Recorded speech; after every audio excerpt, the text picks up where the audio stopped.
All right, so I'm Mike. You can call me anything you want, just don't call me Michael or Mr. Swoboda. Don't really take too kindly to those. About me, I like baseball, bourbon, basset hounds, and The Bachelor. And I love Jesus, but I cuss a little. So there's that. So let's go around the room. Everyone tell me your name, date of birth, social security number, and your mother's maiden name. No. All right, so we have a little under 5 weeks left in the course, and it seems as though there's quite a number of things that we need to touch on that apparently you haven't done yet. The Tuesday class gave me some mixed reviews on what you've actually learned so far. Needless to say, coupled with the exit video I watched, it seems as though you all may have not had the best of times for the first 10 weeks. So first thing I wanted to do was to change some due dates.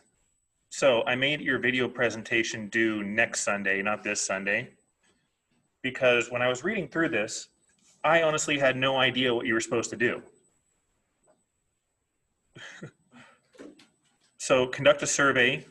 It could be of any facet of wellness, but make sure to include nutrition and physical activity. Okay. Decide on a topic. Shouldn't you decide on a topic before you make a survey? So I want to kind of streamline this here. And also include the link to the recording here after class in case you miss something, which I expect all of you thoroughly to miss everything, but that's okay. So many of you have already completed the survey bit of this, which is fine. If you haven't yet completed your survey, you still need to do that. But pick your topic or set of questions first, then do your survey. And yes, it can be on anything related to wellness. So what I want you to essentially present is what your survey was, or what it is you did.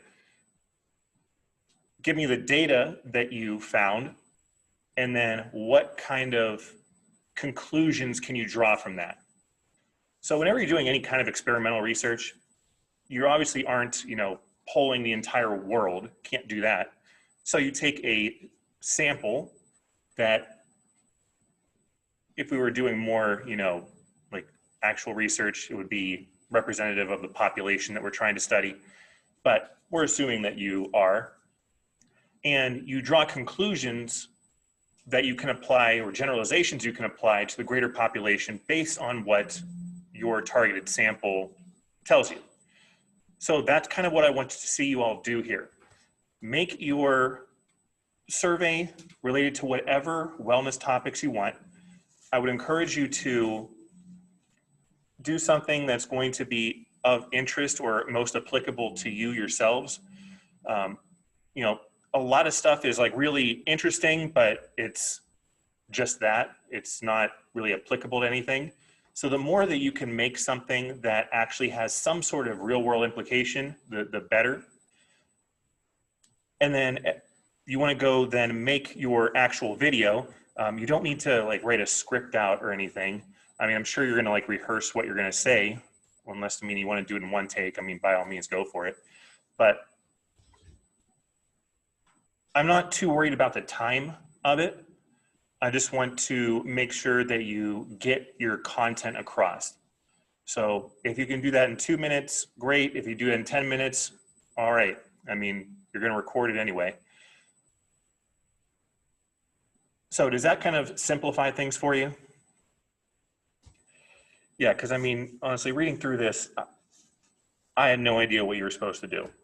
So hopefully now you do.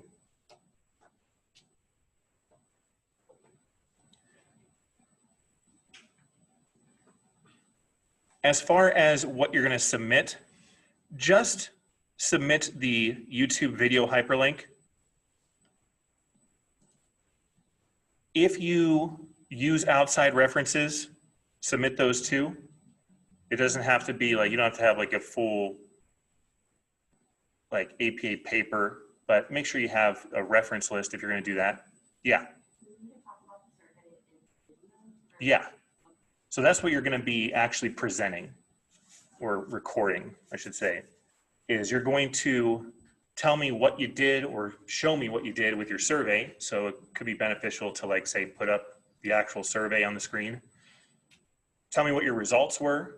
Well, actually, first off, tell me what your survey was, say like why you did the questions or why that interested you or something like that, what the results were, and then what that actually means.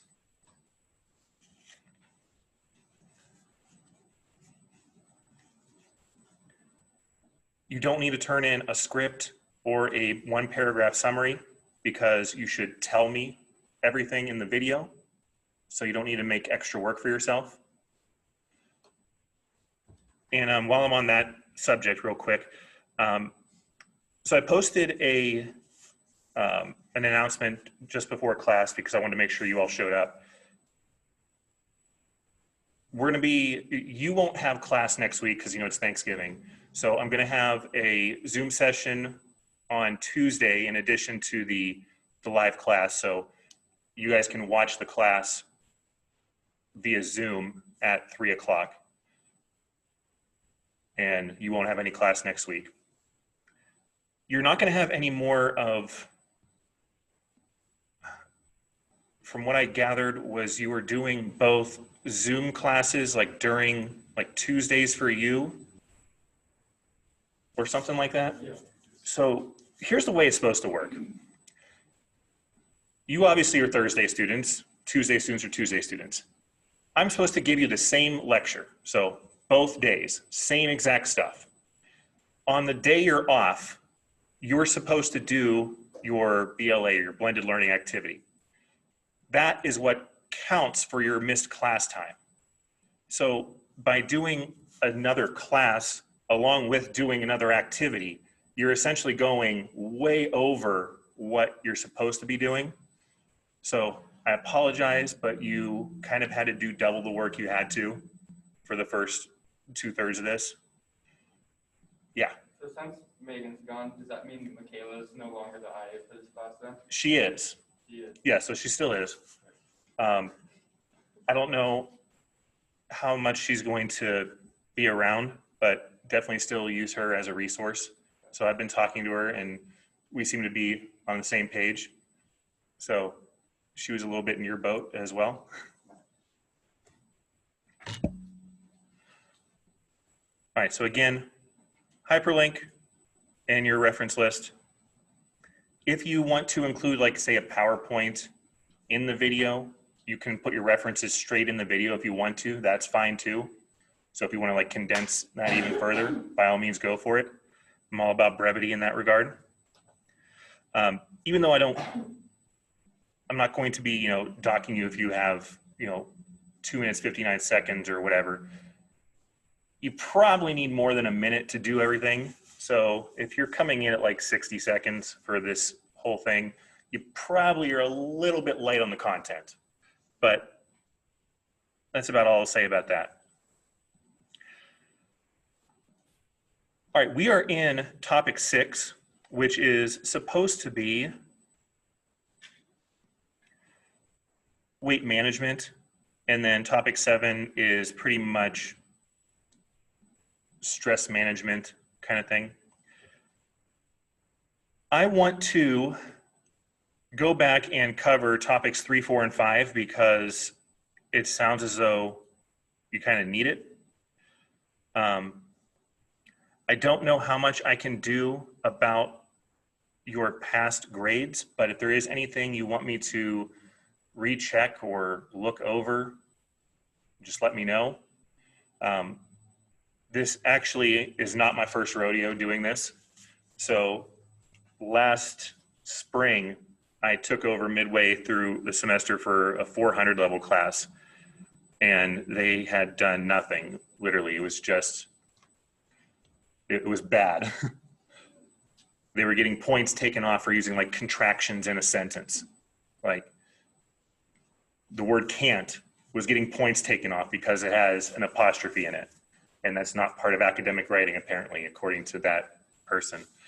But yeah, that was a mess. So relatively speaking, you all are in you know, you're cruising here. So at least you're making life a little bit easier on me. Is there, like, you probably can't, but is there any way you can curve the last exam? Because I don't think anyone got a good grade on it. Really. I really don't know. One of the things I'm considering doing is giving you a new exam where I would essentially make it so you couldn't score less than what you had. So like you can't do worse, but you can do better.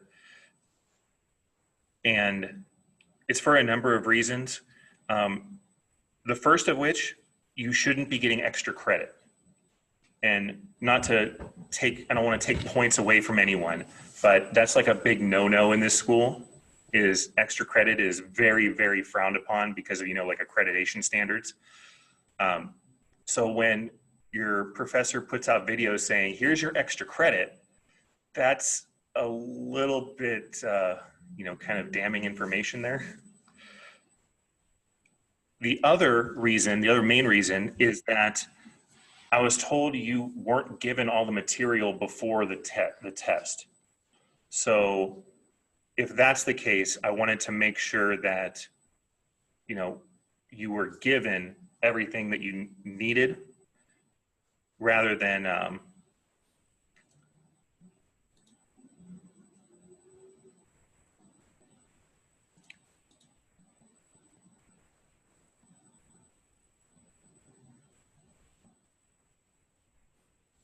sorry, I just want to get rid of everyone. There we go. Okay, bye. But yeah, and I want to make sure you had actually all the material before you got tested, because it's not really fair for you to not be presented the material before you get tested on it. I mean, it's not like you're taking the MCATs or something, and yeah, you know the categories, but that's it. You know, you have a syllabus and you have a path to follow. You should get all of that information before you're expected to at least recall it, kind of thing. So we'll see what happens here after this week. But yeah, that's what I'm kind of leaning towards, because I know that no one did particularly well on that. Okay, so first things first here, why do you eat? For energy. For energy, okay. I like food. Why not? It's a good reason. Nutrients, all right. You don't die. So you do die? So you don't Oh, so you don't die. Say, that's a little morbid there. You can sum up the reason you eat into two categories, a need and a want. You either need to eat, you either have a biological hunger, or you have an emotional or psychological desire to eat. Do any of you have to eat right now? But if I had like pizza and wings here, would any of you eat that? Why would you eat that? Because you want to. You don't need to. I mean, none of you are going to hopefully die if you don't eat that. But if you did eat it, it would be because you wanted to. So those are the two basic categories. Now, where it gets a little bit more diverse is the whole what you actually eat. I forgot I have a nice N95 mask and I completely forgot to wear it. So now I have to essentially play with my face the entire time here because this will keep falling down. Now, the what you eat falls into a number of different categories. Habits, taste, availability, preference, cultural, religious reasons, all that good stuff. That's going to factor into what you eat. It doesn't tell you why you eat. Does that kind of make sense? So somebody that's eating out of habit would be I eat the same, whatever, 2 eggs and toast every single morning for breakfast. That's habit. Convenience is I'm not going to go out to the grocery store and go shopping because I have a box of macaroni and cheese here, so I'm going to eat the macaroni and cheese. Social interactions. So you go out with your friends and somebody buys food. Well, I didn't order it, but I guess I'll eat it. Emotions. I don't know about you, but a bad day at work sure sounds like I love ice cream. Health, nutrition, that all good stuff. Usually not too widely based on it just tasting good. When you look at culture, culture is considering both your, say, like ethnic culture and religious aspects of things. So for example, if you were, say, a practicing Muslim, you wouldn't eat at all during Ramadan from sunrise to sunset. So anytime there's light out, you don't eat. That's a cultural reasoning. If you're Catholic, you don't eat meat during Lent, that kind of thing. For more ethnic reasons, you would look at, say, what foods traditionally are available or present for your particular geographic region or your really like your ethnic population. So to say draw terrible stereotypes, like if you were traditionally Irish, potatoes would be a big staple in your diet kind of thing. That's kind of a more cultural or ethnic reason why you would do that. All right, now our macronutrients. You got 6 of these. 3 of them give you energy and 3 only. So carbs, fats, proteins, pretty straightforward there. Those are your macronutrients. Macro meaning big, so you need a lot of them. Vitamins and minerals are your micronutrients. Micro meaning small, so you need very little of them. And then water, water is just water. Now, when something's energy yielding, what does that mean it has?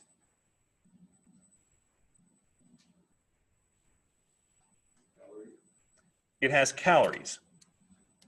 Now, calories themselves are not energy. They're essentially potential energy. The only usable energy our body has is what?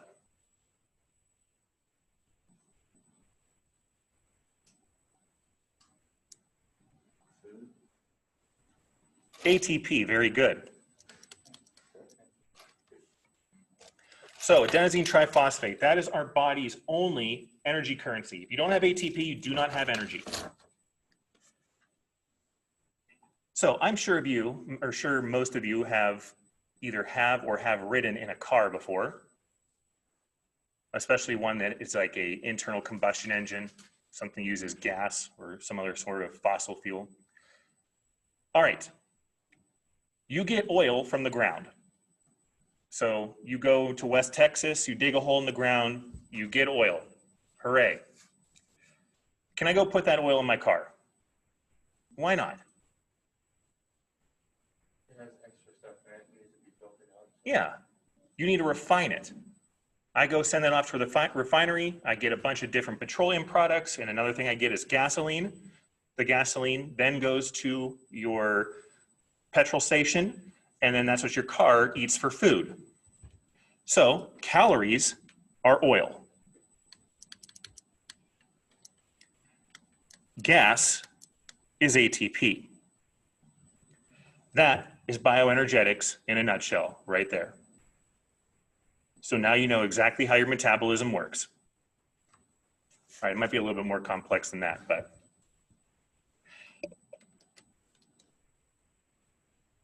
Now, I have here organic and inorganic. This does not refer to, like, say, food at the grocery store, like organic foods at the grocery store. This is referring to the chemical makeup of it. Anything that's an organic molecule is carbon-based. If it is inorganic, it is non-carbon-based. So any of you take Gen Chem? Yeah, that's inorganic chemistry. Have any of you had the pleasure of OChem yet? Yeah, you'll get there. So if you are buying foods that aren't organic, you would want to term it non-organic. If you say something is inorganic, you're saying it's non-carbon based. Now, if you don't have calories, you can't get ATP. Calories represent our potential energy. They're actually a unit of heat. So a calorie, if you wrote it out with a little or a small c, that's 1/1000th of a kilocalorie, or the calorie that you see on your food label. But a calorie represents how much energy is needed to raise 1 milliliter of water by 1 degree centigrade. So calories are a unit of heat.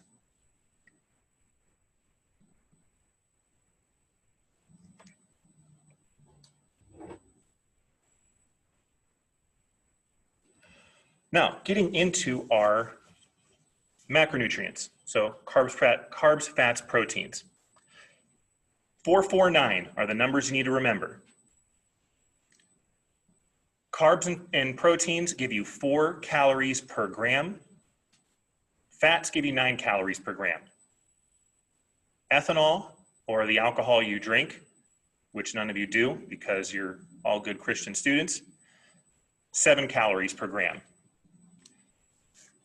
Sugar alcohols. So if you ever buy any like Atkins diet food, typically they end in an OL. So like a xylitol would be an example of it. You find that in gum a lot. They vary. They have about 2 to 5 calories per gram. So it's actually all dependent on which one you actually have. Now, when you are using carbs, carbs are your immediate fuel source. They are the only macronutrient that gives you immediate ATP with very little refining. It doesn't give you a whole lot, but it gives you enough. Carbs are like your first gear in your car. They're not going to get you to 100 miles an hour, but they're going to get you started. You know, you can't start with your car in 6th gear, right? You would just stall out. So carbs allow you to start producing ATP, get the wheels going before you can shift it into another gear to get, like, say, your aerobic respirations, like fats and being used for energy. This whole process happens via glycolysis. Anytime you see the suffix lysis, that is catabolic. That means it is breaking down. Lysis gives you ATP. If you see genesis, genesis is anabolic. Anabolic builds up, that costs you ATP. So anytime that you are breaking down any of your macronutrients, you're doing a catabolic reaction. You are cutting them into smaller pieces, and in turn, they give you ATP or stuff that leads to ATP. If you have a genesis, you are creating new macronutrients.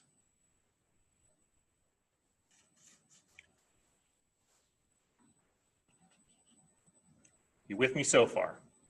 Okay. For carbs, you should have roughly 45 to 65% of your total kcals should be from carbs. And this is for just an average diet. You know, if you're doing anything special, obviously those are going to change. When I refer to averages or recommendations, it's all going to be based on the definition of an apparently healthy adult, meaning someone that's over like 18 to 20 to roughly 65, who has no real allergies or any food intolerances, and then also does not have heart disease, cancer, or any kind of metabolic disease. So keep that in mind. If you are a special population, then obviously you're going to have different recommendations specific to your needs. We'll talk about that a little later.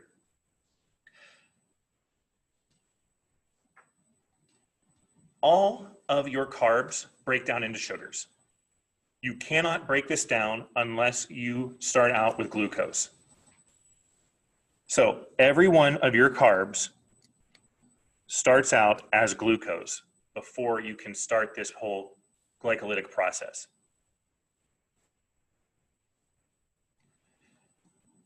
All these intermediaries here, these are all enzymes. All enzymes contain the suffix ASE. So if you see ASE, that means you have an enzyme. Enzymes are like catalysts. They just speed up your process. If we didn't have enzymes, we would not exist. We probably wouldn't have developed from much bigger than like single cell organisms.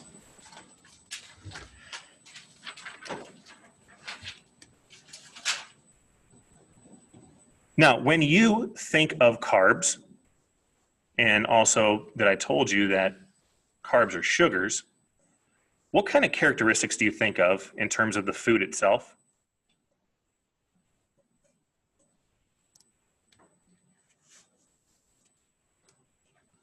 What does it taste like? Or Yeah. Well, either. Sugary? All right, and what does that taste like? Sweet, right. The simpler your carbs, or the smaller your carbs, the sweeter they are. So, with carbs, there's three categories: mono, di, and polysaccharides. Mono meaning one, di meaning two, poly meaning many. The simpler your sugars, the sweeter they are. The more complex the carbs, the more savory they are. So glucose, fructose, those are pretty sweet. Galactose, where do you find that?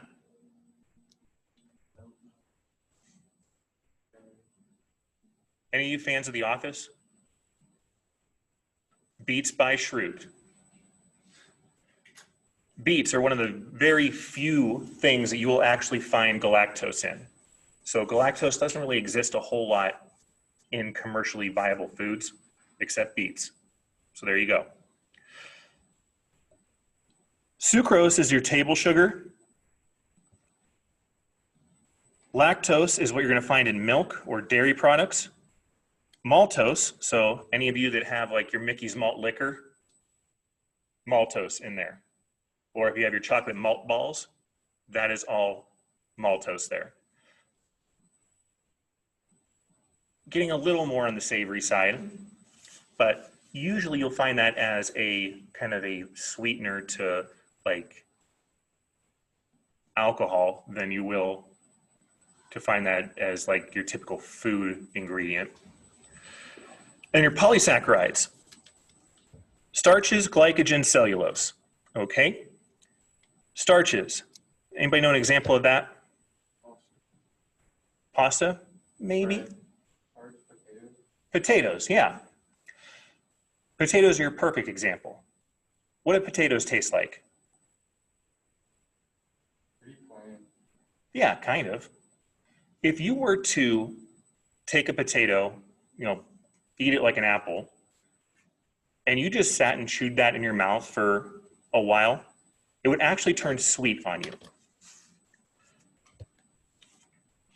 And this is just an example of why carbs are broken down so easily and used immediately for energy. In your saliva is also an enzyme to start breaking down carbs. It's called your salivary amylase. And what that does is it allows you to start absorbing carbs pretty much as soon as you put them in your mouth. That's why, like, if you ever have, I don't know, Pop Rocks and Coke or something like that, you get a quick energy boost. It's because all those simple sugars get absorbed so quickly, just straight from, like, say, your mouth and down your esophagus and your stomach. Most of your simple sugars are absorbed really before you even hit the stomach. Obviously, a potato is not a simple sugar, but if you chew it much more, then it will actually start breaking down, allowing that enzyme to get in there, start breaking down the starches into simpler sugars, and will actually turn it sweet. So the more you know. Glycogen is not consumed.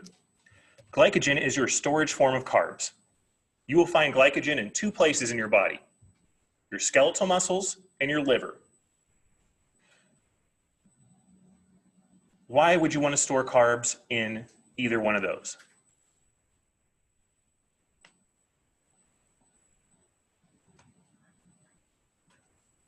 That's maybe like a last resource type of thing. Not so much, but I like where you're going with that. Energy for our muscles to use. Yeah, I mean, you know, if you just got the urge, just, you know, got to wake them up, right? Do I want to have to transport ATP from somewhere else in my body to my biceps? Or do I want to have that ATP right there already? Your body's all about efficiency. So the more you can make it efficient and the less work it has to do, your body's all about working smarter, not harder. So don't make your body overwork. It has its own shortcuts for you. So you have carbs stored in your muscles to give you immediate ATP. Why do you have then carbs stored in your liver?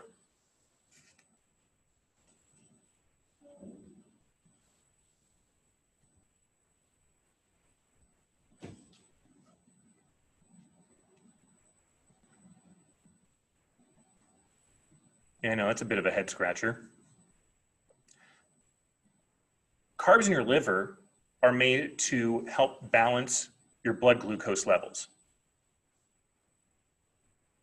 Whenever you go too high or too low with your blood glucose, depending that you don't have diabetes, your body's going to signal or send out hormones to address that. You have two hormones that control your glucose. You have insulin and you have glucagon. Insulin lowers blood sugar, glucagon raises blood sugar.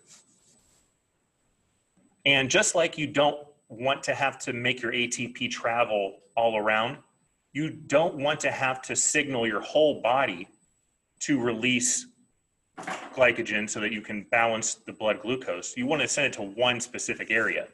So your liver is responsible for that. When your blood sugar gets too low, your pancreas releases glucagon. Glucagon attacks the liver. Well, I shouldn't say attacks it, but it's attracted to it. It gets to the liver, it says, we need more glucose. And it says, I got you, releases glycogen. Glycogen then gets broken down into glucose. Blood glucose rises, all is good in the world. When your blood sugar gets too high, so for example, you have eaten all those Pop Rocks and soda, your body has to make sure it doesn't stay elevated. So that's why you get that big crash from having, like, say, a lot of like candy. It's because your body releases a bunch of insulin, and that insulin delivers your glucose into your cells. If you have diabetes, especially if you have type 2 diabetes, that insulin that gets sent out is the wrong kind. It's essentially like trying to put a square peg through a whatever circular hole. It doesn't work. So when you have insulin operating normally, it gives a nice channel into your cells so your glucose can go in there, powers the cells, and all's good in the world. If you're like me and you tend to drink your diet pop, what's special about this? What does or doesn't this have? It doesn't have calories. It doesn't have calories. It has aspartame. Aspartame is an artificial sweetener. It's around about 200 times sweeter than glucose. Technically, there are calories in there, but probably like less than 1. If you figure 1/200th of, say, a gram is like, you know, you're talking about a grain there kind of thing. Well, this tastes kind of sweet, right? When your body senses sweet, it says, I'm going to have carbs. Hooray. So it starts preparing for it. This is also why you have those salivary amylase enzymes in your mouth, so that it can relay to the rest of your body like, hey, you know, we got carbs coming in, get ready. So in preparation for that, what do you think your pancreas does?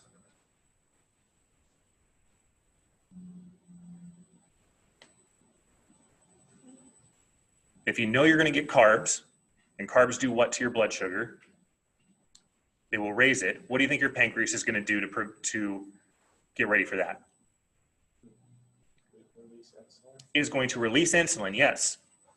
But we just said there's no calories in this. If there's no calories, there's no carbs. How do you think that makes your body feel? Why won't you return my text messages? Where have you been? Your body gets very upset at you when it expects calories and you don't give it calories. Many studies have been done that show if you are someone that consumes diet pop a lot, that you tend to be more overweight and obese. So I guess I'm the spitting image of health and wellness there. The caveat to that is that it's if you consume it alone, not like just by yourself, but without anything else. I mean, I'm not gonna lie, I probably drink a lot of this on my own, but if I am consuming this by itself, my body's gonna release that insulin. Well, you have to do something with the insulin. Your body's not gonna just drop your blood sugars to dangerously low levels just because it's there. So insulin actually will get reabsorbed and then increase your cortisol levels. Cortisol is your stress hormone, which also coincidentally helps you to store more fat. So this is actually making you fatter by not giving you calories. Now, I get around that because I cheat the system. I take Adderall. Adderall is a central nervous system stimulant. Central nervous system stimulants turn off your hunger. So I don't have to worry about that. Problem solved. If you were to eat food with it, it's not going to matter. Why? Because you're getting calories. Does your body care how you get your calories? Nope, it only cares that you get your calories.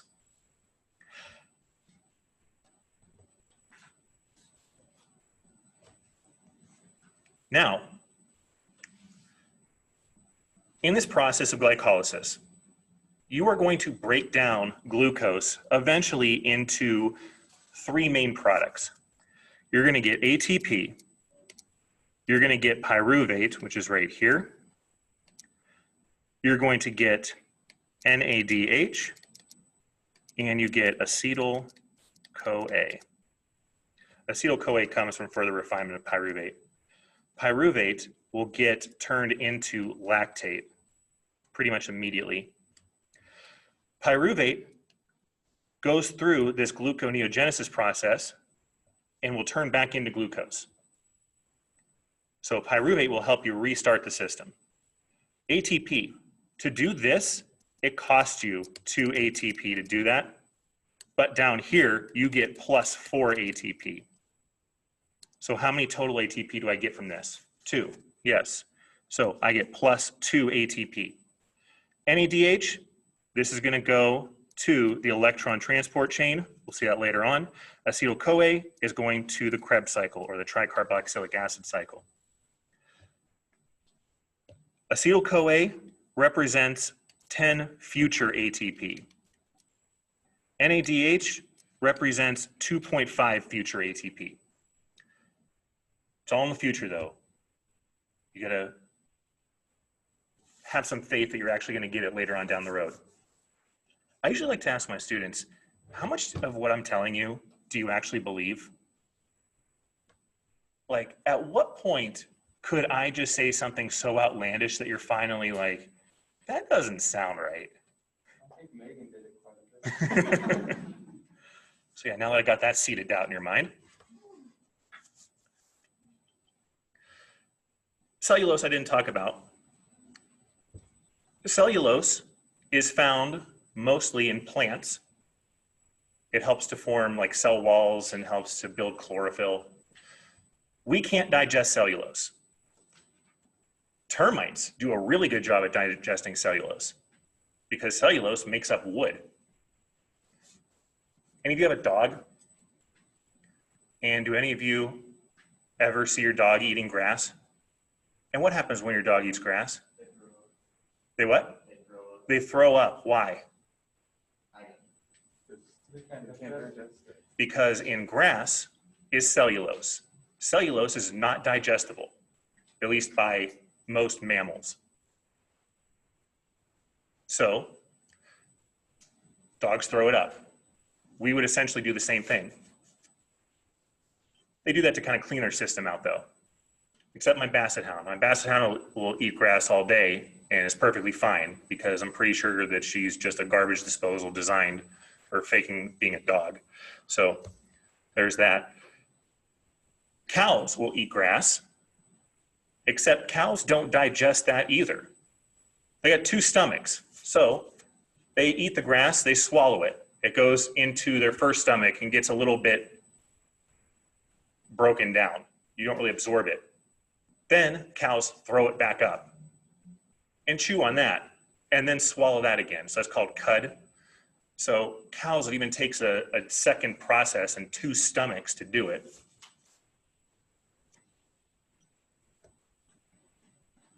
So cellulose, really good for termites, not so great for humans. Now, moving on here to fats. Any questions on carbs? I know that was real quick, but you know, such is life. All right, with fats, this is how you break down fats. There is no direct ATP coming from this. Fats and proteins do not give you any direct ATP. They are the two macronutrients that require the most refining before you can get ATP. Carbs have the least amount of refinement.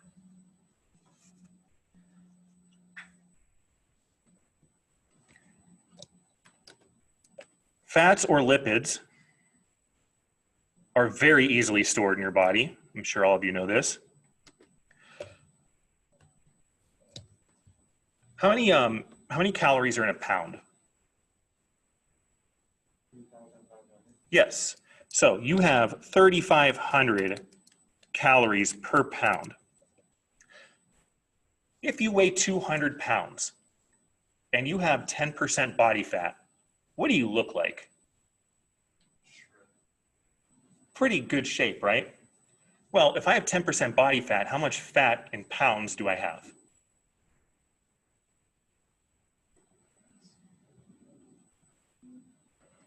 Oh, this is terrible. 10% of 200? There we go. How much do you all tip at a restaurant? So if I weigh 200 pounds and I have 10% body fat, that means that I have 20 pounds of fat. How many calories of fat do I have?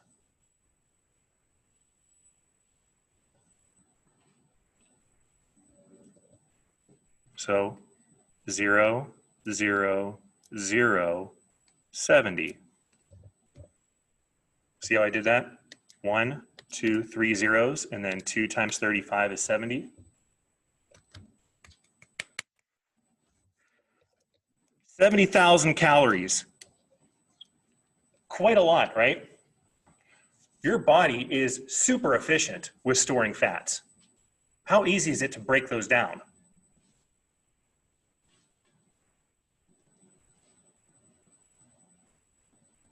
It's not all that difficult. It just takes a long time. You know, can I go to the gym one day and get rid of this completely?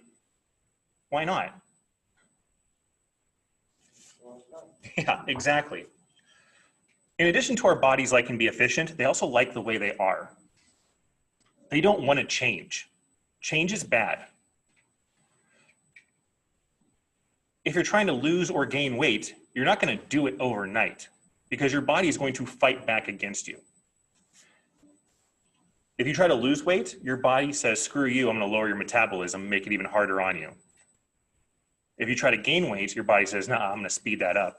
You're going to have to really work for this. So you have tons and tons of calories stored for fats. You got plenty in there. Now using them is a different story. How many carbs do you think you're going to hold on to in calories?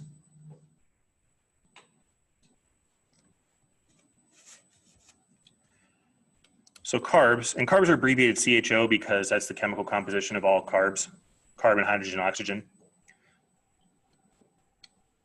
You have about 2,000 to 4,000 calories stored, about a pound or less. You can get a little bit higher if you do like carb loading prior to, like, say, some sort of athletic event. How about proteins?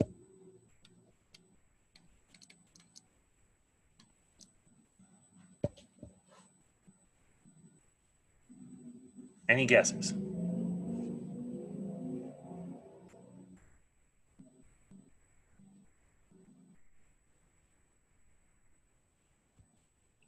Big old goose egg. Your body does not store proteins. You use them or you lose them. I'll talk about this when I talk about proteins next, but proteins we don't store. So most of you that are taking protein supplements are kind of just wasting money. But I'll make that argument in a minute. Now, as far as fats are concerned, they are broken down by this process called lipolysis. So lysis breaks down, lipo referring to fats or lipids. You have two types of fats. You have saturated and unsaturated fats.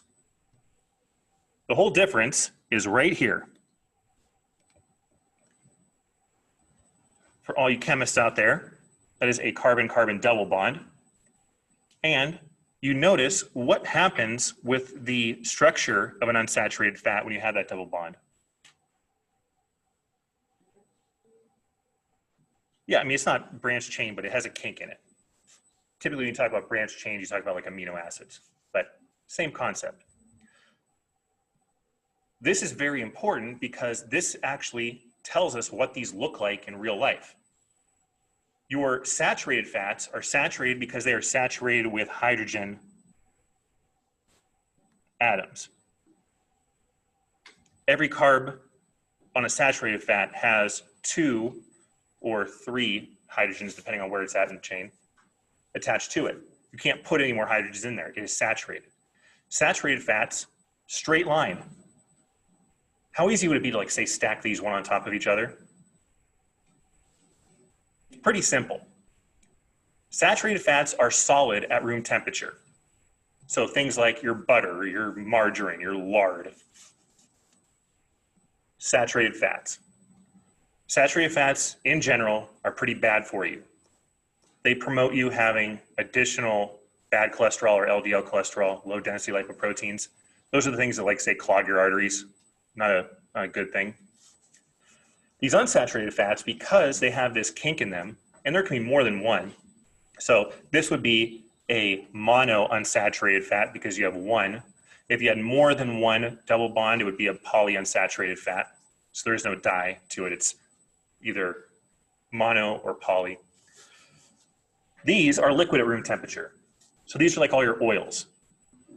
The only exception is coconut oil. Coconuts are the only plants that have saturated fats in them. Every other plant in the world only has unsaturated fats if they do have them. Coconuts are the only exception. So something like, say, avocados, full of fats, but they're full of unsaturated fats. Unsaturated fats are going to be the ones that promote good cholesterol, or HDL, high density lipoproteins. These are the ones that are cleaning out your arteries. Now, there's another kind of fat you may hear of if you look on any food label. And what kind of fat is that? Trans fats. And what are trans fats?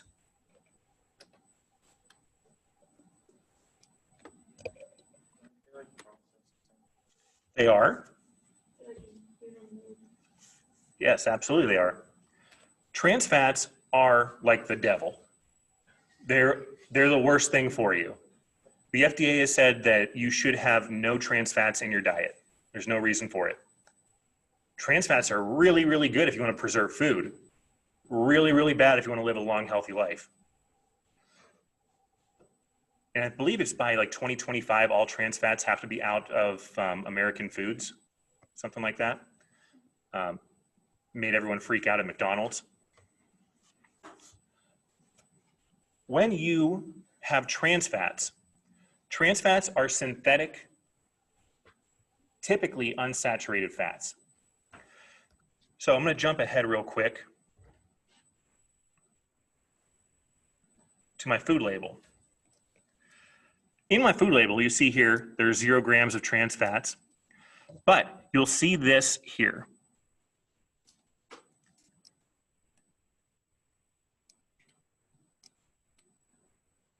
Partially hydrogenated soybean oil. When you hydrogenate something, you add hydrogen to it. Anytime you see that word hydrogenated, or if you see shortening, that means trans fats. So when I hydrogenate a fat, what's happening is I take this double bond and I artificially break it and I add in carbs, or I'm sorry, not carbon, I add in hydrogen to it. So I synthetically saturate it. If it's fully saturated or fully hydrogenated, it turns it into a saturated fat. If it's partially hydrogenated, it turns it into a monounsaturated fat. But I just told you that monounsaturated fats are good. And partially hydrogenated oils are monounsaturated fats. So why are trans fats not good for you?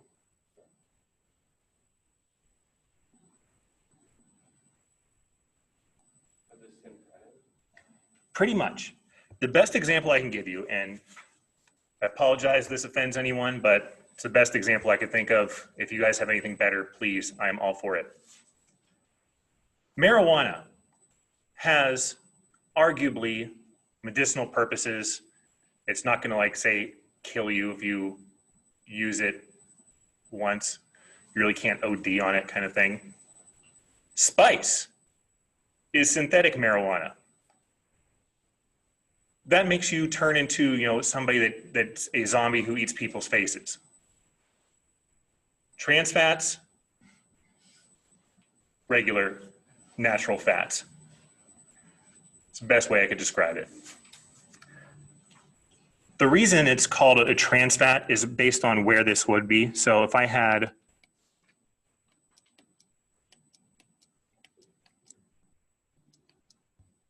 initially I had the carbon-carbon double bond here, and I broke this down. If the hydrogens in a partially hydrogenated fat were both on the same side, that's going to be cis fats. If they're on opposite sides, that's going to be a trans fat.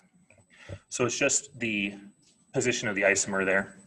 But yeah, because they're synthetic, they become very, very bad for you. They also are going to have, like I said, a really, really effective preservative type of mentality to them. So if you want to preserve foods for years, trans fats are the way to go. If you want to avoid, you know, cardiovascular disease, probably something you should avoid. Now, triglycerides here, you may see these abbreviated as TG. Triglycerides they look like this. This top here is a glycerol head. Glycerol is a carb. This only makes up about 5% of the total triglyceride itself. And this here is your 3 fatty acid tails. That makes up roughly 90 to 95%. Triglycerides are the fats you have in your bloodstream. Until you get your adipose tissue broken down into triglycerides, you can't use fats for energy. Fats don't even enter the metabolic cycle until they get broken down into triglycerides. You don't ever completely get rid of fat.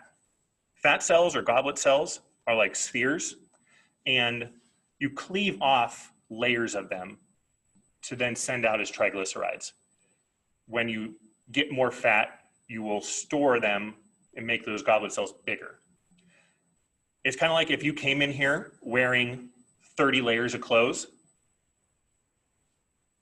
you can take off all your clothes, get completely naked, but you're still here, right? I don't ever get rid of you. That's how fat cells work.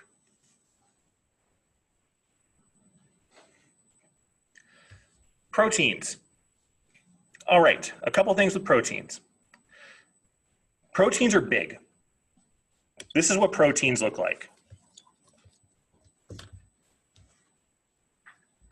If you don't believe me,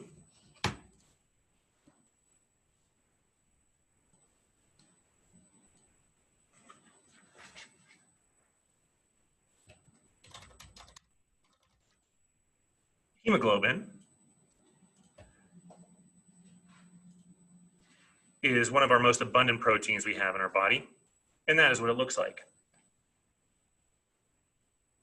Proteins are pretty much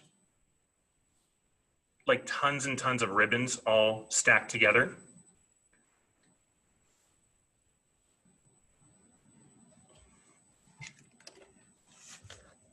And it's more like they're kind of like a paper clip. If I have a paper clip, it's, you know, folded up wire, right? It holds paper, hopefully. If I unfold that paper clip into a straight line, does that still hold paper? It does not. Proteins only work when they are folded up. When proteins become unfolded, it's called denaturation. Whoops. So you denature proteins, you unfold them. Now, if you fold that paper clip back into its original shape, and just follow me here, if I were able to fold that back exactly how it was previously, would that then hold paper again? Yes, it would. So proteins will unwind or denature and inactivate. You can then fold them back together and renature them and make them work again. Proteins are way too big to digest. So whenever you have proteins in your intestines that you're digesting, so dietary proteins, our body has to cut them down into amino acids, which are the building blocks of proteins, before you can absorb them. And it's because these are too big to fit through the doorway. You know, if I weighed 1,000 pounds, how likely am I to walk through that door? If I weigh 100 pounds, though, pretty simple. Amino acids, proteins. So if you are ever buying like amino acid supplements, you are completely wasting your money. Now, amino acid supplements will be absorbed quicker. So, I mean, I guess that's a positive, but all of your dietary proteins have to get turned into amino acids first before you can absorb them. So if you're taking like a whey protein isolate, you're getting all of the same things that you would get from like, say, an amino acid supplement. So, you know, save your money kind of thing. Also, our bodies can only synthesize round about an ounce of protein or per day. So if you're trying to like build muscle, especially, and you're doing everything the right way, perfect diet, working out perfect, dedicating your life to it, in a given year, like under clinical conditions, you could put on round about 19 to 22 pounds of muscle. For people that are professional bodybuilders that are doing it naturally, right around about 12 to 15 pounds a year if you're really aggressive with it. If you take steroids, like if you take anabolic steroids, you can get about 12 pounds in about 2 months. You can essentially get around 3 to 4 times the total that you would normally get in a year in like half a year. So a very quick shortcut. Only problem is though, you know, a lot of bad side effects with those. So. Excuse me, sir, I have a question. I have a question. This is the primary role we have for proteins, tissue repair. When you have proteins, that's all you want them to do. You do not want proteins to give you ATP. You want fats to give you ATP. You want carbs to give you ATP. You want proteins to build muscle, to repair damaged tissue, to help with cellular regeneration. You don't want proteins to have to turn into ATP. And your body doesn't like it either. It's also pretty costly. So you can take proteins and actually turn them into carbs. So if you were on, like, say, a ketogenic diet where you have a very, very low carb intake, your body can actually turn proteins, like dietary proteins, into carbs. It's super inefficient. It takes about 2 to 3 grams of protein to equal 1 gram of carbs. Not the best ratio in the world.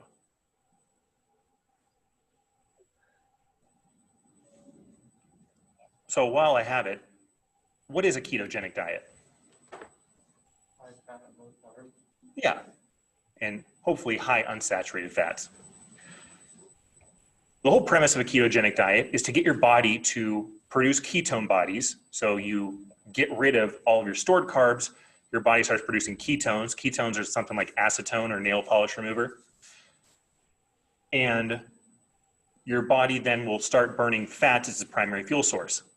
It used to be that, you know, many dietitians, people, whatever, in exercise science, fitness, and wellness were staunchly against ketogenic diet because we didn't quite understand the mechanism of action or where it was appropriate. Ketogenic diets have been around for decades. It's a wonder diet if you're talking about, like, if you're a child with epilepsy or if you have type 2 diabetes. That works wonders for those people. If you have type 1 diabetes, it can kill you. So don't want to do that if you have type 1 diabetes. But we're finding out that the long-term effects of a ketogenic diet aren't really that bad. Like, it actually can have something that's very beneficial for you. However, it's only beneficial in certain instances. So I don't know all the contraindications. I just know the number one contraindication to that is if you have type 1 diabetes. But if you don't have carbs, how do you get ATP? You get it from fats. Well, remember I told you that fats take a while to do. You can't initially get ATP from fats the same way you do carbs. If I can't initially get ATP, what do you think that's going to do to my energy? It's going to knock it down, but it does it selectively. If I'm like a sprinter or a power athlete or somebody that's like an anaerobic athlete, a ketogenic diet will be the worst thing I could ever do. Because if you try to, like, say, do more than one sprint without having stored carbs, you're going to fatigue super easy. If you're a marathon runner, you could probably run all day. It is excellent for aerobic endurance because your body is primarily burning fats. To burn fats, you have to oxidize them. Oxidize oxygen. So fats will be great for endurance athletes. Ketogenic diet will be terrible for like a sprint or an anaerobic based athlete.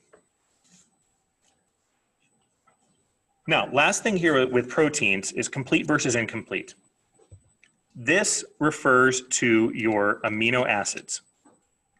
Amino acids have two types. They have essential and they have non-essential. Essential amino acids are the ones you have to eat.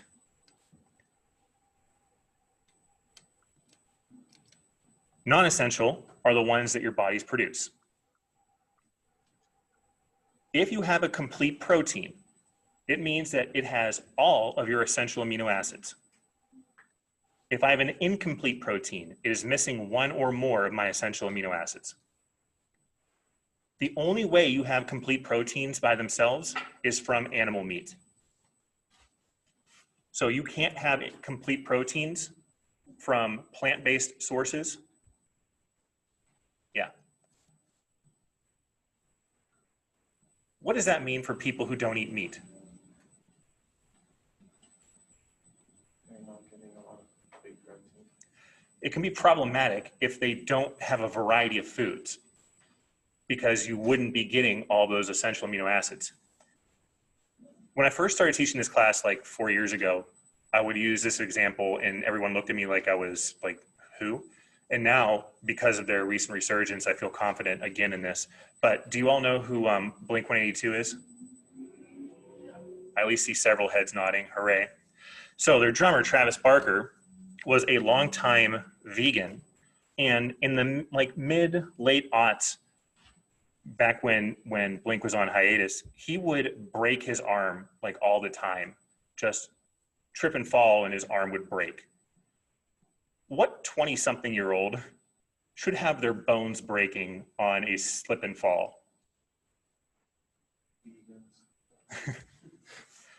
Well, it turns out that he was not getting all of his essential amino acids from his diet. He was eating a very narrow vegan diet. And it essentially started giving him osteoporosis. Like it was having a breakdown of his bone density, something you don't think of for an otherwise healthy looking, 20-something-year-old. And now he's changed to where he makes sure he does get those, and surprise, surprise, he's not breaking bones anymore. So that's something.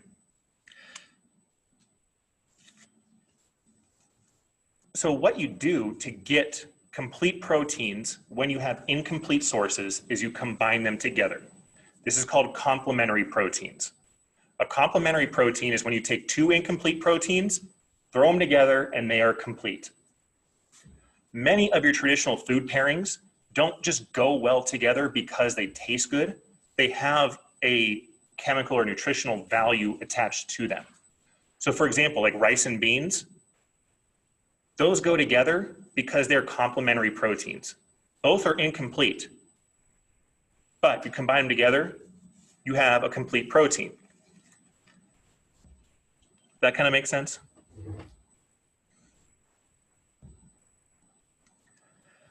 All right, and vitamins and minerals. If I'm not incorrect or if I'm not wrong, vitamins and minerals were the two topics you really didn't cover much.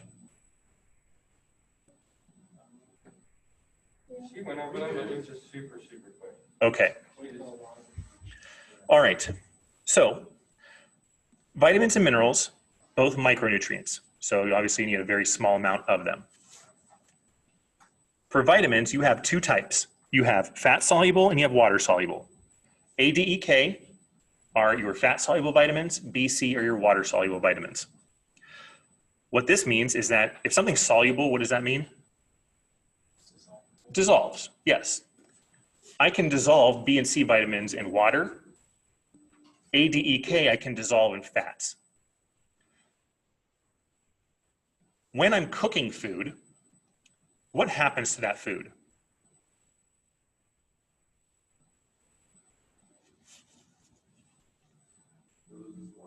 It loses water. So what else does it lose?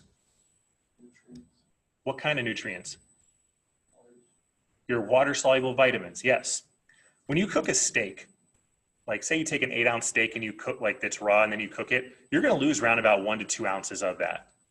So you lose close to 25% of the volume of that just by cooking it. And that's gonna be from a loss of like say fat, because like the saturated fat or the marbling that's in a steak is going to drip off, and then water is going to evaporate. So the steak gets smaller. And anything you cook gets smaller when you cook it. You don't get anything that gets bigger when you cook it, unless you're talking about like adding water to it kind of thing. So your water-soluble vitamins are pretty volatile for that reason. If you cook them, you're going to lose a good portion of them. Fat-soluble vitamins, you're going to find primarily in your colorful vegetables. So when you've last eaten, say, or seen a vegetable tray, what always do you find with a vegetable tray?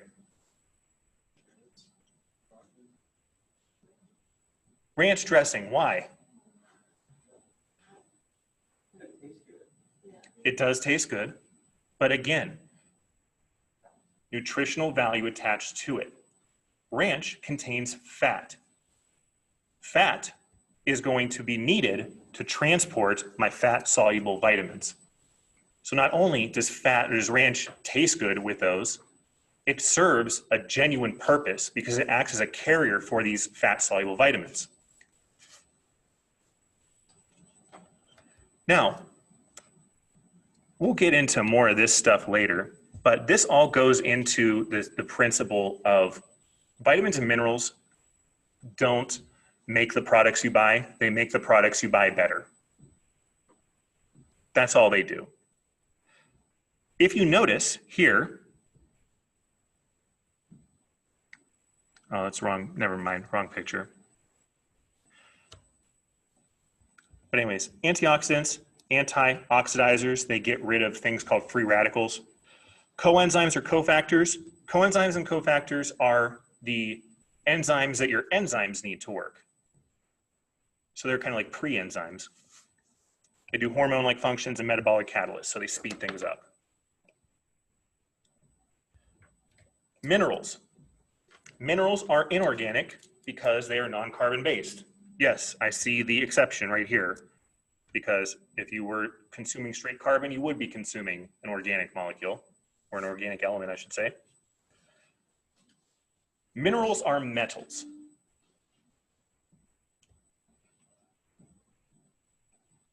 So my wife's favorite X-Men movie is X-Men 3, which I thought is terrible.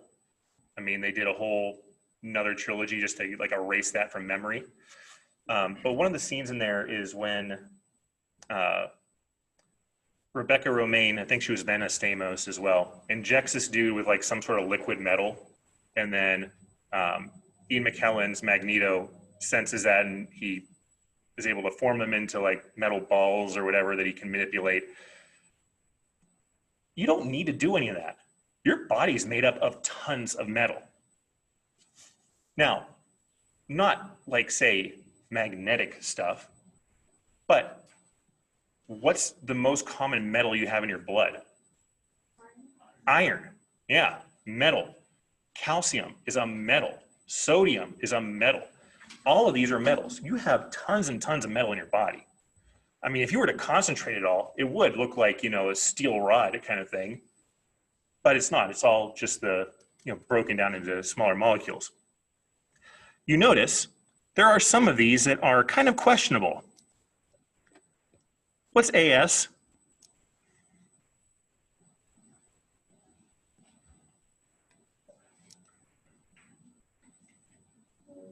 Ooh. Arsenic. Any of you going craving some of that?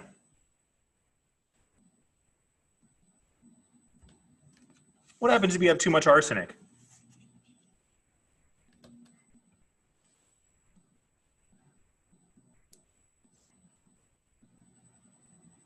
What? What were you going to say? I said fatigue, because that was a symptom of having too much of everything. You die. Too much arsenic and you die. There's arsenic in apple seeds, but if you've ever eaten a whole apple, it's not gonna kill you unless you've already eaten 50 of them before in a row. You need a very, very small amount of it. This right here, Cr, chromium. So your nice chromed out wheels that's in your body. CO, cobalt, too much of that will give you dementia-like symptoms and make you essentially go crazy.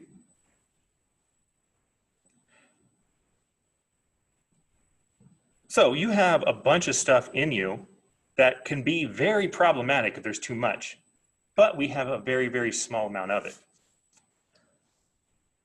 One of the main things that we're going to use minerals for, and for what you're using most of these, are as electrolytes. Electrolytes are molecules that impact our fluid balance. Your quick chemistry lesson of the day. Water, H2O, is a polar molecule. You have a partial positive on the hydrogen end of it, and you have a partial negative on the oxygen end of it. It would be actually written like this, delta plus or delta minus to be a partial positive or partial negative. So because that contains that, it becomes very easy to influence that. Electrolytes are ions, meaning they contain a charge. So they either have a plus or a minus charge. If it's a positive ion, they're going to attach over here. Whoops.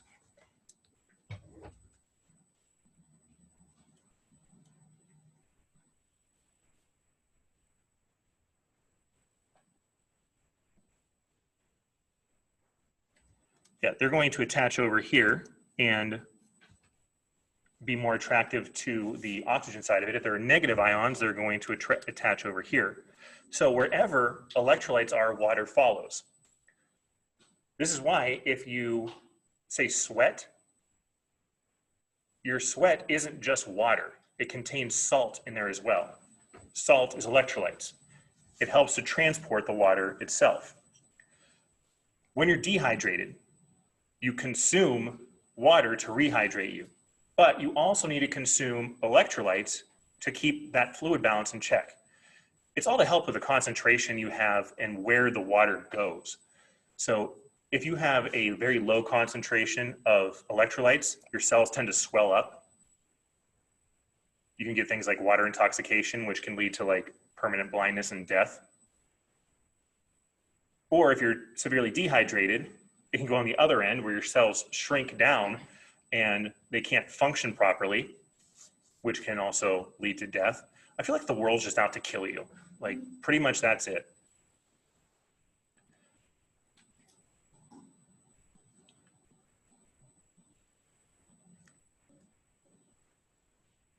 Water, well, we just need water because that's what the majority of our body's made of, is water. That's pretty simple, right? Okay, that is your 6 classes of nutrients. Pretty simple there, right? Any questions on that? Yeah. So you said in the beginning that taking like a BCAA supplement or like an EAA is pretty much pointless. But Yeah. if you have like a client per se who's vegan, would you recommend taking those supplements in their diet if they're not getting that full protein? That depends. I mean, there's nothing wrong with it. Like, if you're a vegetarian or a vegan and you have a diverse diet, so if you're eating all the colors of the rainbow, then you really don't have any problems. I don't have it up here, but I believe that sometime later on,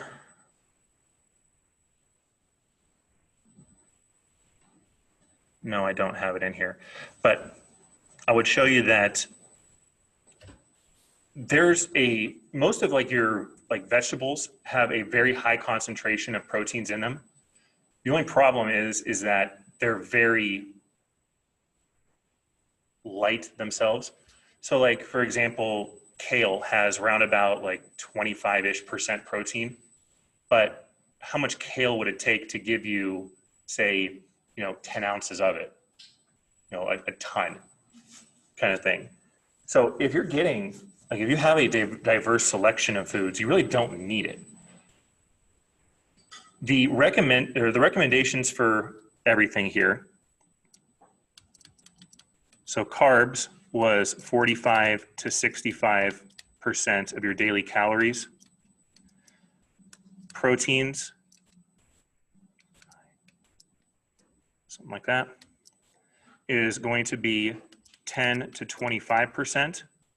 Fats are going to be 20 to 35% with less than 10% saturated.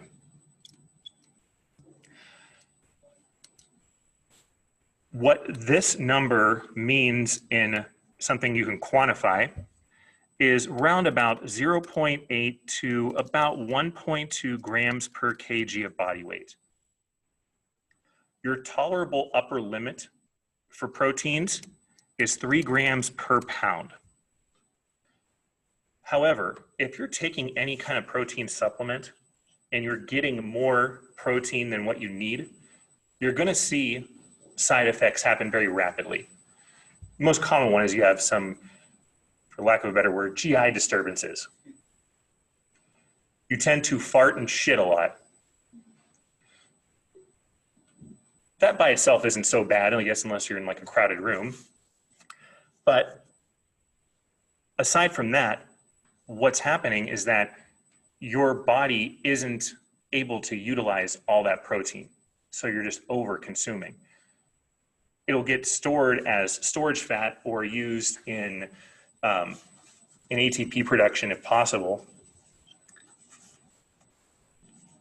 But unless you're really like, say, a bodybuilder or some sort of power-based athlete, like if you were like a football player, especially like a lineman, then those would be the only two categories I would really see that could justify having a protein supplement. The other thing too is that you take proteins or use proteins to act as a way to satiate you. They make you feel full. The problem is if you do a supplement, typically a supplement's in the form of like a shake. Well, liquid proteins don't have that effect. You need solid proteins to do it. So if you were going to get the best bang for your buck out of a protein supplement, you want to have a protein supplement that's a solid food, because that will do what proteins are supposed to do, which is stay in your stomach long, make it so you stay fuller longer, you consume less overall calories, and then when they are dispersed into the small intestine, they get absorbed rather rapidly, and then you can use them immediately. Not like immediately, but you can use them pretty much completely. Very roundabout way to say that if they want to take a supplement, I mean, by all means, go for it. It's not, I mean, unless they're taking the whole bottle at a time, you know, it's not going to kill them, but it's really not necessary. I hate to say it, but the one word that I always fall back on is moderation. If you have everything in moderation, life's easy, but it's not really that much fun.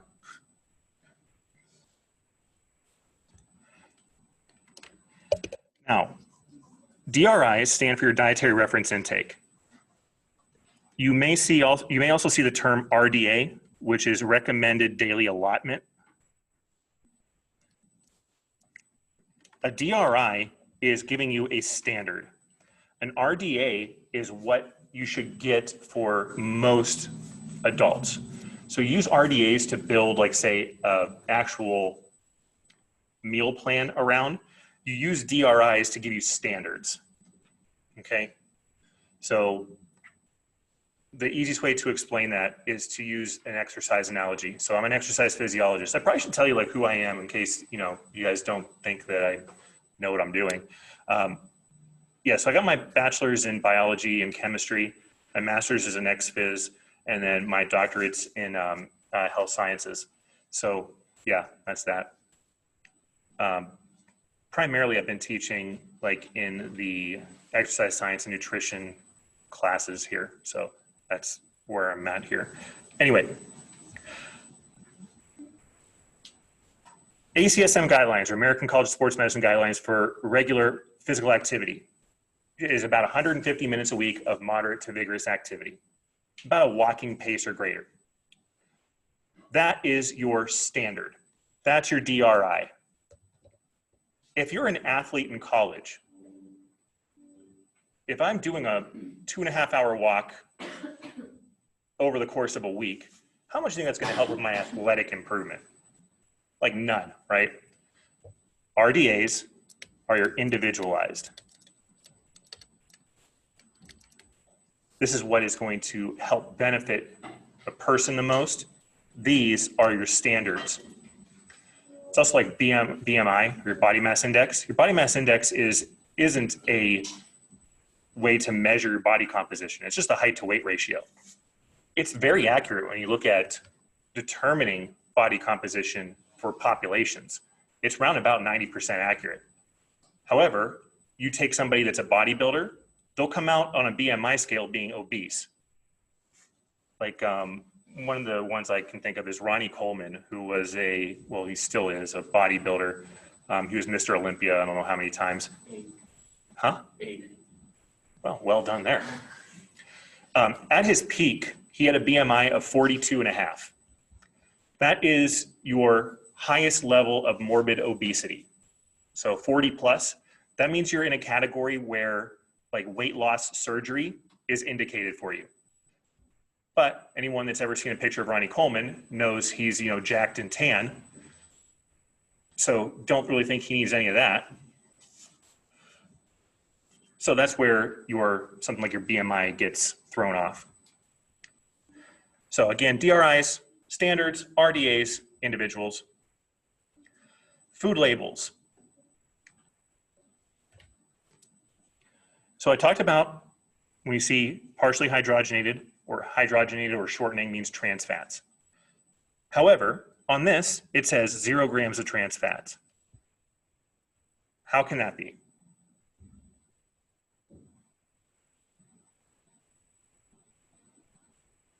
Does nutritional labels lie? They really can't lie, but they use the truth to their advantage. Just because you did it doesn't mean you're guilty.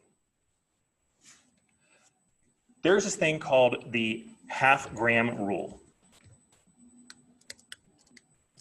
If you have 0.5 grams or less of something per serving, you are allowed to legally say that you have none of it. What truly cannot lie is your ingredients list.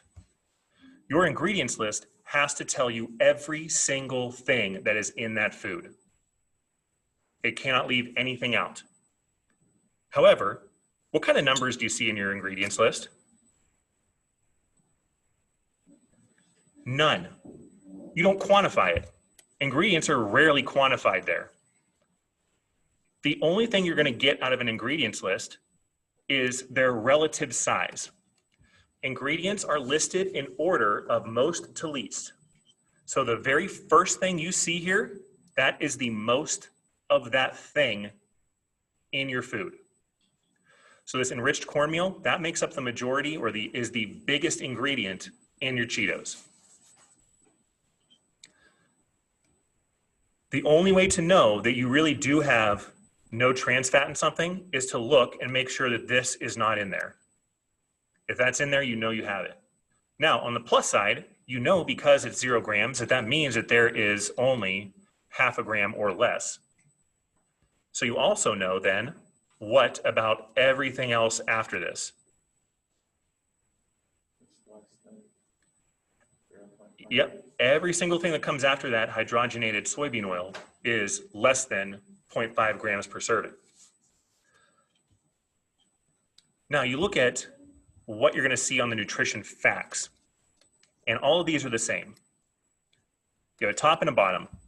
The top here, well, I should say the very top first off, will tell you serving size and servings per container. The top portion is your macronutrients. So this will tell you calories, fats, carbs, and proteins. You'll also see cholesterol because the cholesterol you have in food is dietary cholesterol. This isn't the cholesterol your body produces. So the lipid panel you have, like your HDL, LDL, all that, your triglycerides, those are all produced in the body. Dietary cholesterol is different. Don't get hung up on all the differences. Just know dietary cholesterol does not equate to your lipid panel. And they show sodium here. Well, sodium is a micronutrient. So why is a micronutrient in with the macronutrients?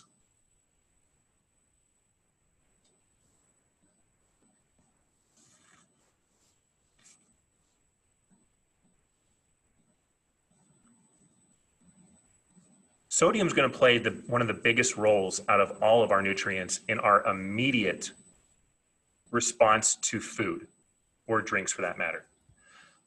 Sodium is an electrolyte. So if you consume sodium, it's going to cause you to hold on to water. If you retain fluids, it will increase your blood pressure. If you have hypertension and you have a doctor that's worth anything, the first thing they will tell you to do is to reduce your sodium intake. You should know this.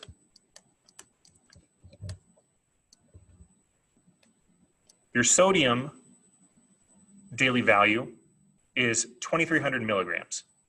That's about a teaspoon. On average, what do you think an average American diet consumes for sodium? Yeah, closer to about 5,000.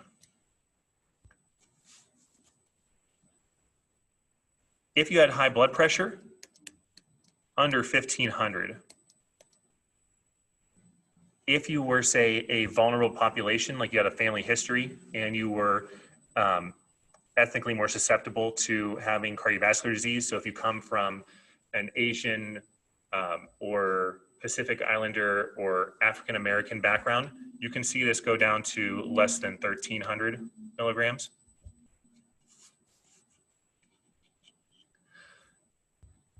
But it's all because sodium plays one of the biggest immediate roles in our body. Below that, you see all your micronutrients. They will always be measured in percentages. This is percentage of your recommended daily intake. Recommended daily values are based off of what?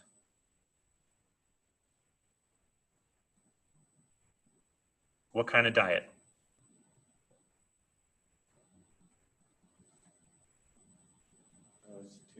A 2,000 calorie diet. How many of you eat exactly 2,000 calories a day?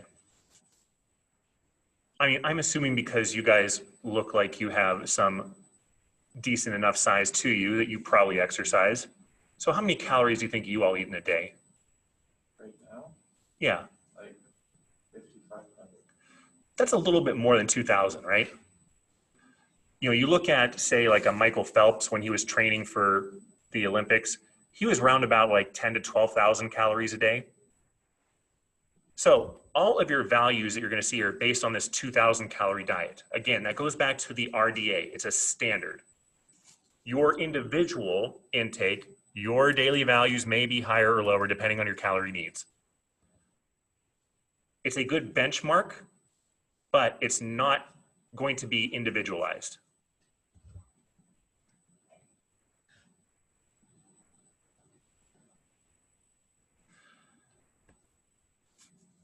All right, energy expenditure.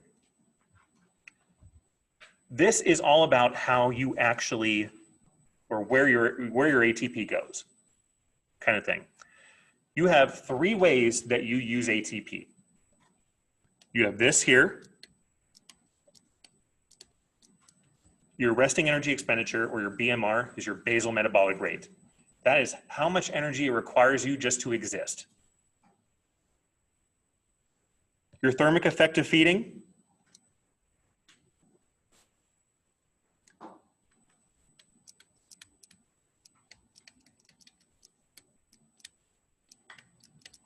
you gotta spend money to make money. It costs you calories to digest food. Anything that talks about thermic talks about heat. Something like thermals, something that's hot, thermos. So thermic effect of feeding is how much your body temperature rises in response to eating. This will only account for around about like 1 to 10% of your total caloric needs. And you only experience this when you eat. So if you didn't eat, you really wouldn't experience it because you're not digesting anything then. But you have to spend energy to digest your food. The spicier your foods, the higher that percentage goes. So people that have a diet in more capsaicin-based foods, like very spicy foods, will have a higher metabolic rate just because of this. Now, it's not going to, make or break the world, but it's faster. It's kind of like if you're a smoker, smokers on average have about a 5% faster metabolism than non-smokers. I mean, I don't know about you, but weight loss at the expense of like my lungs and my arteries, I mean, I'm all for that. Price of beauty, right? I'd like to talk to you about the methamphetamine diet. How do you all feel about tooth retention?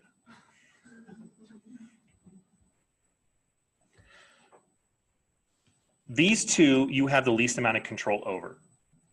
You can't just will your metabolism to increase.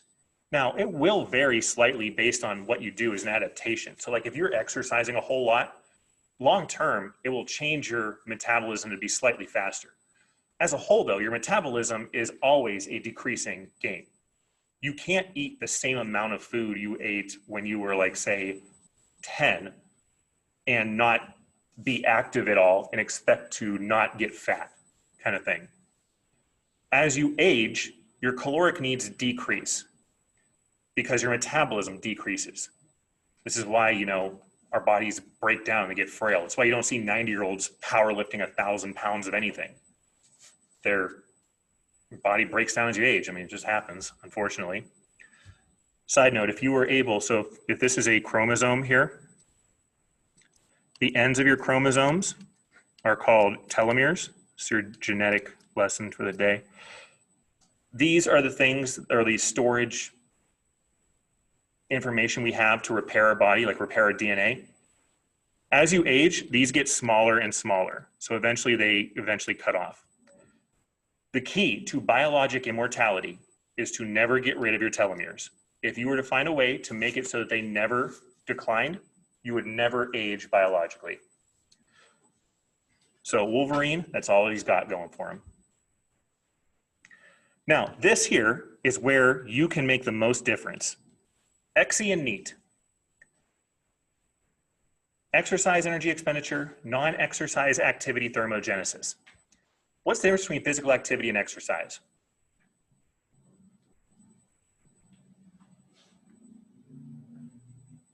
Exercise is intentional physical activity. Yes, goals, intent, and duration. That's basically it. Physical activity is any movement you make. You sit there and you blink your eyes, physical activity. You write, physical activity. Crack your knuckle, move your hand, physical activity. I would hardly say, though, that blinking my eyes 1,000,000 times is going to count for exercise for the day, but it is physically active. Pretty much, the more you move, the more energy you use. That's what it kind of comes down to. The more you exercise, the more energy requirements you have. This is what you control the most. This will take up about 25% of your total calories. This here will be around roughly 65%.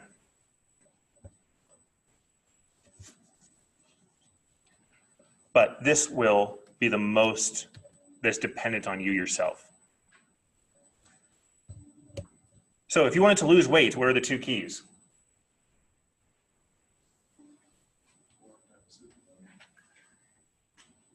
Well, I mean, that's the result. How do you get there? Eat less. And eat less, move more. That's it. If you want to gain weight, the only way you gain weight is eating more. That's it. So it's easier to gain weight because there's only one thing to do.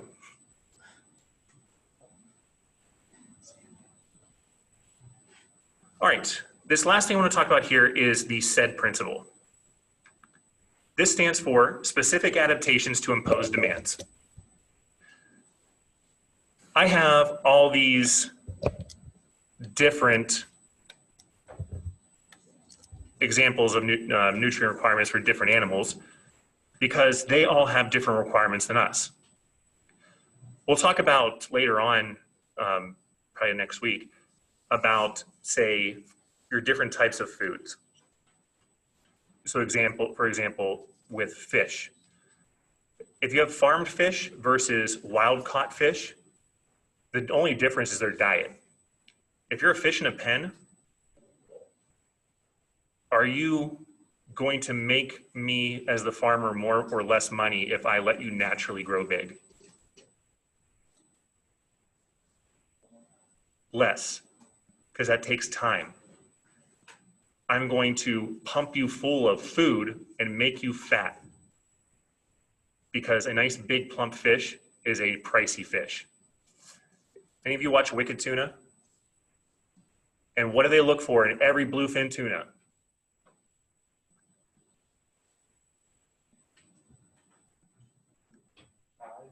I got this fat and the minus a little bit and the majors there. I know that sounds terrible of an accent, but they're looking for fat all in the muscle there. They want marbling. How many of you want to have a steak that is completely 100% lean? No, because what would that taste like? It would be tough. Other side note. If you're in a survival situation and it comes down to it where you got to cannibalize somebody, first off, you want to stay away from the brain and spinal cord, so no Hannibal Lectering them. Definitely stay away from the intestines because those are gross. I'm going straight for the liver. The liver is going to be the most nutrient dense, best overall tasting thing out of a human body. Skeletal muscle, unless you're sedentary, is going to be tough because we don't do so well with marbling of our meat. But you look at like a good beef cattle, they're not running around all day. They're pretty sedentary. So the more sedentary you are, the better your skeletal muscle is going to be. But because, we walk around and stuff, it gets tough. So your liver, that's where it's at. Go for the liver. Unless you have like hepatitis, I wouldn't want to eat it then. What the SAID principle says is that our body responds to things that we do to it in a respective way. Meaning, if I am powerlifting, what would you expect the results of that or the long-term adaptations of that to be?